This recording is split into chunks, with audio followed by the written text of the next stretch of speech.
ગુજરાતમાં મેદસ્વીતા દૂર કરવા શરૂ થશે અભિયાન। વિધાનસભા ગૃહમાં મુખ્યમંત્રીની નિયમ 44 હેઠળ જાહેરાત। સમગ્ર વર્ષ દરમિયાન મેદસ્વીતા દૂર કરવા અંગે ચલાવાશે ખાસ અભિયાન। સ્વસ્થ ગુજરાત, મેદસ્વીતા મુક્ત ગુજરાતની નેમ વ્યક્ત કરવામાં આવી છે। વધુ વિગતો મેળવીએ। સંવાદદાતા હિરેન રાજગુરુ આપણી સાથે જોડાઈ ચૂક્યા છે। હિરેન, જે મેદસ્વીતાને દૂર કરવા માટેના ખાસ કાર્યક્રમની જ્યારે શરૂઆત કરવામાં આવનાર છે, ક્યારથી આ શરૂઆત અને શું રહેશે?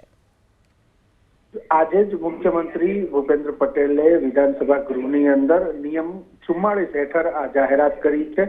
જાહેરાત કરતા તેમણે કહ્યું કે જે રીતે 2047માં વિકસિત ભારતની નેમ પ્રધાનમંત્રી નરેન્દ્ર મોદી વ્યક્ત કરી ચૂક્યા છે, એ જ રીતે વિકસિત ગુજરાતની સાથે સાથે તંદુરસ્ત અને સ્વસ્થ ગુજરાતની નેમ પણ આજે વ્યક્ત કરવામાં આવે છે। આવનારા વર્ષ દરમિયાન તમામ જગ્યાએ ગુજરાતમાં મેદસ્વીતા દૂર થાય એ માટેનું એક અભિયાન શરૂ કરવામાં આવશે। આવનારા દિવસોની અંદર તેમણે સાથે ઉલ્લેખ એ પણ કર્યો કે પ્રધાનમંત્રી નરેન્દ્ર મોદીએ હમણાં જ થોડા દિવસ પહેલા કરેલી મન કી બાતની અંદર પણ આ અંગેનો ઉલ્લેખ કર્યો હતો અને દેશ જ્યારે આ દિશામાં આગળ વધતો હોય ત્યારે ગુજરાત પણ પાછળ ના રહે એ રીતના ઉલ્લેખ કરતા તેમણે જણાવ્યું કે સમગ્ર રાજ્યની અંદર મારી સરકાર આ પ્રકારેના પ્રયાસો કરશે, લોક જાગૃતિ લાવશે। ત્યારે ગૃહના તમામ સભ્યોને પણ વિનંતી કરવામાં આવી છે કે મેદસ્વીતા એક એ પ્રકારની રોગ છે કે જો તેને અટકાવવામાં ન આવે તો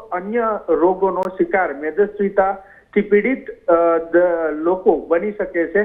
માટે જ આ સ્થૂળતા એટલે કે મેદસ્વીતા દૂર થાય તો રાજ્યનો વિકાસ પણ ઝડપી ગતિથી વધી શકે છે અને એના માટે જ આજથી આ જાહેરાત કરવામાં આવે છે કે ગુજરાત આ અંગે એક અભિયાન શરૂ કરશે જેનાથી લોકોમાં જાગૃતતા આવે અને મેદસ્વીતા દૂર થાય। જે આભાર આપનો આ સમગ્ર માહિતી બદલ। તો રાજ્ય સરકાર સમગ્ર વર્ષ દરમિયાન અનેક કાર્યક્રમોના આયોજનથી નાગરિકોની મેદસ્વીતા કેવી રીતે ઓછી કરી શકાય એ માટેના અભિયાન ચલાવશે।